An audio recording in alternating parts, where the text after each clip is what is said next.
В прямом эфире «Чеченские вести» я, Рамзан Абуев, и мои коллеги-журналисты готовы поделиться с наиболее значимыми событиями. Ассаламу алейкум. Чем запомнится вторник, 25 марта?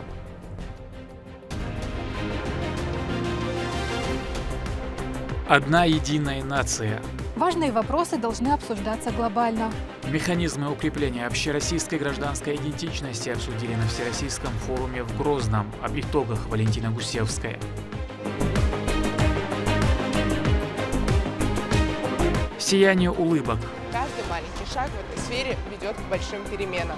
Организация «Даймовка» организовала для детей благотворительное шоу с дельфинами. Какими эмоциями зарядились ребята у морских артистов?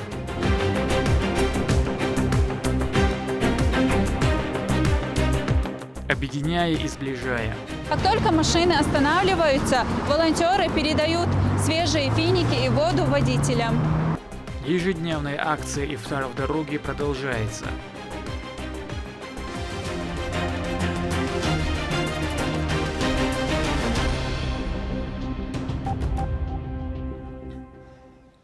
Рамзан Кадыров поздравил сотрудников сферы культуры с их профессиональным праздником. Глава выразил искреннюю благодарность артистам, танцорам, вокалистам, писателям, сотрудникам музеев и библиотек, всем, кто сохраняет и передает будущим поколениям духовное богатство народа. Культура всегда была одним из приоритетных направлений, на развитие которого делается особый упор. Первый президент, герой России Ахмад Хаджи Кадыров не раз говорил, что без культуры нет нации, подчеркнул политик.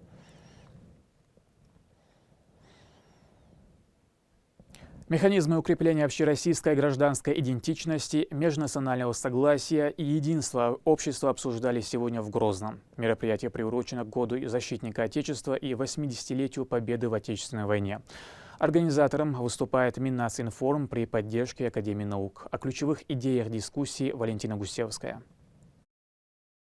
Важные вопросы должны обсуждаться глобально. В Чеченской Республике регулярно проводятся международные форумы, на которых поднимаются актуальные вопросы не только для региона, но и для всего мирового сообщества. Всероссийский форум «Одна история, одна страна, одна единая нация» проходит первый раз и именно в Чеченской Республике. Во дворец торжеств имени Дагуна Амаева на пленарное заседание прибыли участники из многих регионов страны. Менялись правители, эпохи, политические режимы, но всегда дружба между народами России, она была достаточно тесной. И, естественно, это нужно обсуждать. Нужно обсуждать и со стороны историков, и со стороны социологов, и со стороны культурологов. То есть все ученые должны быть привлечены. Поднимаются очень важные вопросы нашей духовной составляющей, нашего духовного противостояния всем тем вызовам, которые стоят перед нашим государством, перед нашей Россией. И этот форум тоже на это направлен. Народы Российской Федерации сейчас очень важно, чтобы были вместе, объединились, боролись с фашизмом, который на нас нагнетает. Сегодня пытаются нас разлучить, но мы сильны, и мы должны быть вместе. В мероприятии участвуют представители государственной власти, вузов, общественных учреждений. Организаторами форума стали Министерство Чеченской Республики по национальной политике, внешним связям, печати и информации при поддержке Академии наук региона, а также Федерального агентства по делам национальностей. Тема форума, она целиком отвечает вызовам, которые стоят сегодня перед нашей страной. Мы понимаем, какие усилия принимаются внешними врагами для того, чтобы расшатать межнациональный мир, гармонию, межконфессиональную гармонию в Российской Федерации. Наша страна богата многонациональностью, многоконфессиональностью. И мы, жители Чеченской Республики, мы понимаем цену этой стабильности между всеми этносами и цену этому пониманию, что мы живем в одной стране, поскольку мы испытали на себе трагические последствия деформации этого межнационального, межконфессионального мира. Поэтому тема отвечает сегодняшним вызовам. Еще раз хочу всех поблагодарить за участие и пожелать нам всем успехов, плодотворной работы в рамках данного форума. Форум проводится в рамках Года защитника Отечества, объявленного президентом страны и в преддверии 80-летия Победы в Великой Отечественной войне. Участникам показали фильм о вкладе чеченских защитников Родины в победу над фашизмом и темпах развития региона. Каждый народ внес свой вклад в общую победу, проявляя беззаветную любовь к родине. И чеченцы с их богатой культурой и воинскими традициями вписали в эту историю немало ярких героических страниц. Участники отметили, Россия представляет собой особое многонациональное сообщество, где успешно проживают разные народы и культуры. Сегодня весь коллективный Запад хочет у нас отобрать, точнее растоптать нашу историю, растоптать нашу страну, ее разорвать на разные части и, конечно же, внести раздор в наше многонациональное государство. Поэтому об этом надо говорить, надо вспоминать нашу историю, говорить об этой истории всей стране, всему миру, что она есть, и мы будем ее защищать, ровно так же, как на сегодняшний день наши воины, наши герои защищают этот же самый слоган «Одна история, одна страна, один народ». Они борются и воюют сегодня на передовой вот именно за это, поэтому это очень актуально на сегодняшний день. Я уверен, что сегодняшний форум – это очередной вклад в укрепление единства нашей страны, и мы заложим крепкую основу, чтобы наша страна не только на нынешнем этапе развивалась, но и на долгие годы вперед. Я думаю, что исторически не случайно так сложилось, и действительно это дружба, она выдержала проверку временем, и те народы, которые проживают в нашей стране, в России, в Российской Федерации, они скреплены вот этой невидимой духовной нитью, и несмотря на различные проблемы, все равно в самые сложные для нашей страны времена они объединяются для достижения общих целей. Основной целью форума стала выработка решений для укрепления гражданской идентичности и единства российской нации, межнационального мира и согласия. Далее участники направились на тематические сессии. Валентина Гусевская, Сейдамин Мусаев, Магомед Бараханов. Вести, Чеченская Республика. Продолжение Всероссийского форума «Одна история, одна страна, одна единая нация» прошло в Грозненском нефтяном университете. Вспомнили героев, которые защищали и продолжают стоять на страже страны. Гости также выступили с докладами в 3 секциях. Какие вопросы обсуждали участники, расскажет Турпалали Тайсумов. В рамках Всероссийского форума «Одна история, одна страна, одна единая нация» доценты, кандидаты и доктора наук встретились в нефтяном техническом университете имени академика Миллиончикова, чтобы зачитать и обсудить доклады по самым разным темам о истории Отечества и, в частности, влиянии на нее чеченских представителей. Один из таковых – Бата Шамурзаев, участник Кавказской войны на стороне горцев, который боролся за права людей своей нации. Асламбек Ахмадханович Шамурзаев в своей книге «Роли и место чеченца» Баты Шамурзаева в творчестве Лермонтова пытался доказать, что в надписи, которая датирует поэму «Двойка», изображена не очень отчетливо, ее надо читать как 8, и считает, что вот в этот день, то есть 10 мая 1838 года, кунак Лермонтова Бата перешел на сторону мюридов, чтобы бороться за свободу. И причиной побега в горы автор называет жестокости генерала Пулло. Участники встречи вступают в диалоги на 3 площадках по темам «Народы России», «Опыт взаимодействия и исторические аспекты единения», «Актуальные проблемы истории народов России и Союза Советских Социалистических Республик», «Народы Российской Федерации в новейшее время», «Специальная военная операция», «Символ единения народов России». Мы считаем, что и студенты негуманитарных специальностей должны знать и историю нашей страны, и историю, тем более, нашего региона, потому что история, она может как разъединять, так и объединять. Вот наша цель – показать объединительную функцию истории.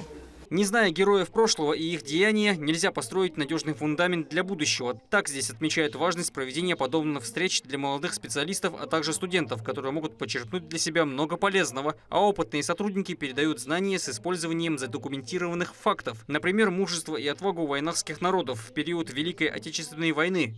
В сложившейся ситуации лично Гитлер дает указание командующей группой войск фельдмаршалу всеми силами начать наступление на Грозный, чтобы захватить нефтепромыслы. Продвижение войск агрессора на Кавказ поставило задачу перед главным управлением оборонительного строительства, созданное при наркоматии обороны и строительства оборонительного рубежа. Самоотверженным трудом более 150 тысяч мобилизованных был создан оборонительный рубеж протяженностью свыше 800 километров. Так было сооружено около 300 огневых точек. Только из Грозного строительства оборонительных рубежей работало свыше 12 тысяч трудоармейцев. Единство нации, межнациональный мир и согласие – это то, к чему необходимо стремиться во все времена, подчеркивают присутствующие. Россия – страна с более сотней народностей. Все вместе они делают ее сильной, как никогда.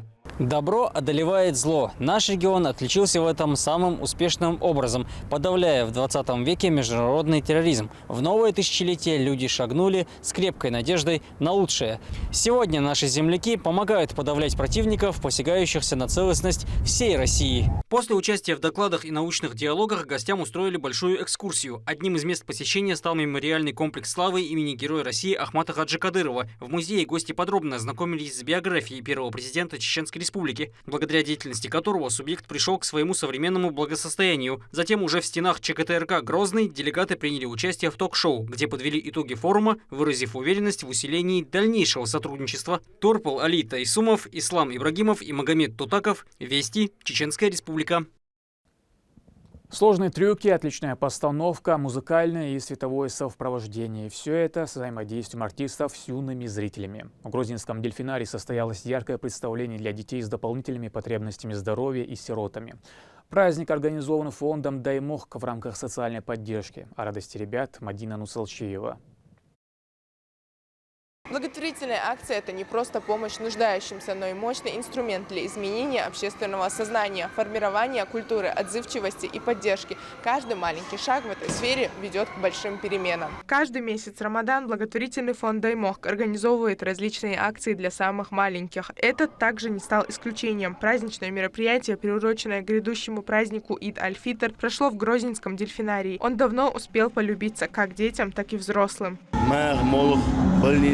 قمة وشلوش بيرشنا كرتي سدعة الخلصانة شلوها مرغبة تاحة تانا هربوع بيتشا تانا مرغرشن قدركم مقلوش اسبيري دوق حاشتا ايوغ شو زمن شوحة مرغ داستر يبين يقرأ وخير خيالوش دو خيال سدلرا اخ مرزو خيتر اشتبيلش دو تان سنديرا ويعاشوا بيرشنا ميلا تيسم قدالا وبوش قربانسا اشتا اعمل حاجات اليوش فوندو وين هرزال وش نا وصدياش يشتغل شمال يعقد ديشكين اخ وين بركل الوردو بري حلقه وين مخدينا وين هرئتو بالي تقد يعقد يشبل ده ذكر زبيخم بول ده ريز خليله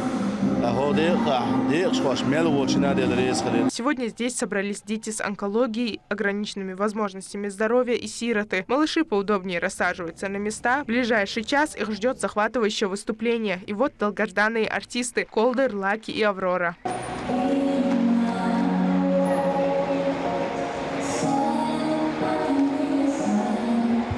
Кажется, что их умения безграничны. Они и танцуют, и в мяч играют, и даже рисуют. Те, кому хоть раз довелось побывать в Грозненском дельфинарии и увидеть этих удивительных животных, безусловно, прониклись любовью и восхищением к ним.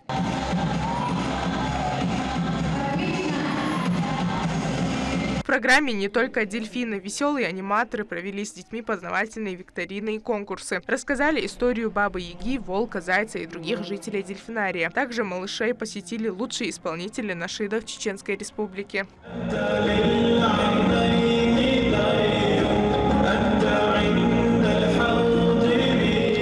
Главную оценку выставляют маленькие зрители. Горящие глаза и море положительных эмоций говорят сами за себя. Шоу удалось. А что больше всего понравилось?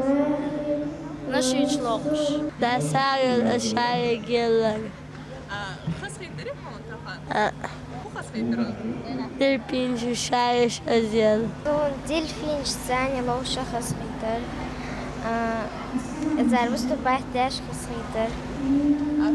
Мероприятие, организатор, что Allah рейс вырт заман наштал обалдуется.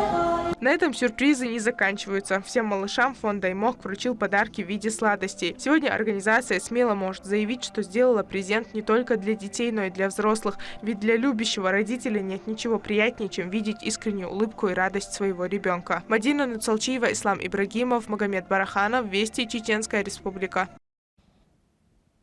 В Грозном состоялся вечер нашидов. В честь благословенного месяца Рамадан на бульваре Самбаева прозвучали известные композиции Аслана Сулейманова, Мухаммада Джабраилова и Исы Эсамбаева. Репортаж Мадины Нуцалчиевой. Уже традиционно каждый месяц Рамадан молодежным общественно-патриотическим движением «Ахмат» совместно с Министерством Чеченской Республики по делам молодежи организовывается вечер нашидов. Этот год также не стал исключением. В мероприятии участие принимают солисты Департамента культуры, мэрии города Грозного, известные. Это такие как Айса Эсамбаев, народный артист Чеченской Республики, Аслан Сулейманов, Каршаев, Мухаммад Джабраилов, а также девичья группа Аниса. Акция прошла прямо в центре Грозного. Насладиться нашидами останавливалось немало людей. Известные в регионе исполнители исламского песнопения и назмов подарили зрителям свои лучшие произведения, восхваляющие Всевышнего Аллаха, религию ислам, священный Коран, пророка Мухаммада, да благословит его Аллах и приветствует, и месяц Рамадан.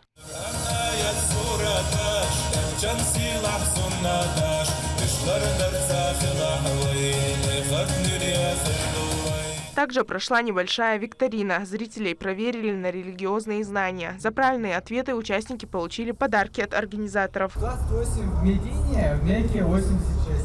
Совершенно верно. Жители столицы положительно отзываются о таких мероприятиях, подчеркивают, что они способствуют духовному росту и единству в обществе. Все остались с хорошим настроением и яркими впечатлениями, а организаторы, в свою очередь, обещают в будущем проводить еще больше подобных акций. Мадина Нуцалчиева, Шамсуди Джабраилов, Магомед Бараханов, Вести, Чеченская Республика. В самом разгаре ежедневная акция «Ифтар в дороге». С первых дней благословенного месяца Рамадан активисты общественных организаций раздают путникам порции фиников и воды для разговения. Лимда Джамалдинова о благородной акции. Ифтар в пути, добро на дороге в этот раз проходит на пересечении улиц Исаева и Путина. Как только машины останавливаются, волонтеры передают свежие финики и воду водителям. До конца Рамадана остается всего лишь несколько дней, но такие благотворительные мероприятия в самом разгаре. За полчаса до наступления времени ифтара волонтеры вышли на оживленные улицы города. Для тех, кто не успевал домой к разговению, раздали воду и финики. Эти продукты являются наиболее желательными для того, чтобы завершить пост. Альхамдулиллах, что у нас есть возможность, что у нас есть такие организации, команда и альхамдулиллах, что мы дожили до этого прекрасного дня, и у нас есть возможности раздать воды и фиников. Всего было роздано 500 наборов. Модератором данной акции выступило Чеченское региональное отделение «Опора России» совместно с социальной организацией «Хайра» и «Баракат».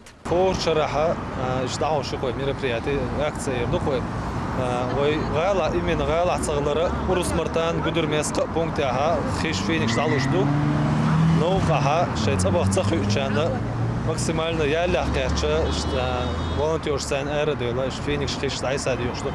Ифтар в дороге – это не только возможность поддержать тех, кто находится в пути, но и символ единства и солидарности среди мусульман. Такие мероприятия уже зарекомендовали себя как важное событие, объединяющее людей и наполняющее атмосферу священных дней добротой и заботой о ближних. Они проходят во всех районах и городах республики с начала и до конца Рамадана. Лимда Джамалдинова, Ахмед Хизриев, Ислам Ибрагимов, Вести, Чеченская Республика. Государственный фонд «Защитники Отечества» проводит международный конкурс адаптивной одежды на крыльях. Он призван развивать моду, искать новые идеи и технологии дизайна одежды для людей с дополнительными потребностями здоровья. Конкурс объединит модельеров, дизайнеров, студентов и представителей предприятий по пошиву одежды. Они будут состязаться в 7 номинациях. В показах примут участие ветераны СВО и члены их семей. Заявки на участие принимаются на официальном сайте проекта до 13 апреля. Наша задача – смотивировать производителей, дизайнеров одежды для того, чтобы у людей была возможность одеваться комфортно, удобно, красиво. В республиканском образовательном комплексе «Квант» состоялось первое испытание заключительного этапа конкурса «Молодой педагог». 15 финалистов заключительного этапа ожидают 3 конкурсных испытания, профессиональный разговор, педагогическая лаборатория и мастер-класс. Конкурсанты распределены на 4 группы, и каждой команде было выделено 40 минут. Министр образования и науки Хош Баудидаев, выступая в роли члена жюри, задал участникам вопросы, связанные с педагогикой. Конкурсное испытание было тяжелее всех предыдущих, потому что сегодня больше было на импровизации, потому что мы не знали, какую из 10 предложенных тем нам заявят. И исходя из заявленной темы мы отвечали, поэтому да, было волнительнее, чем было до. Редко кто выходит доволен после своего выступления. У меня, конечно, остались сожаления, но в целом я думаю, что, исходя из того, что я могла сделать на тот момент, я сделала свой такой возможный максимум. Мне уже на этой стадии все нравится. Я думаю, что я учусь каждый день, как прихожу на эти конкурсные испытания. В принципе, этого пока достаточно. Каких-то амбиций в долгосрочной перспективе нет, но, думаю, они рождаются по ходу конкурса. На этом пока все. Много интересного контента смотрите на аккаунтах Вайнаха в социальных платформах. Я Рамзан Абуев, и пусть в вашей жизни будут только позитивные вести.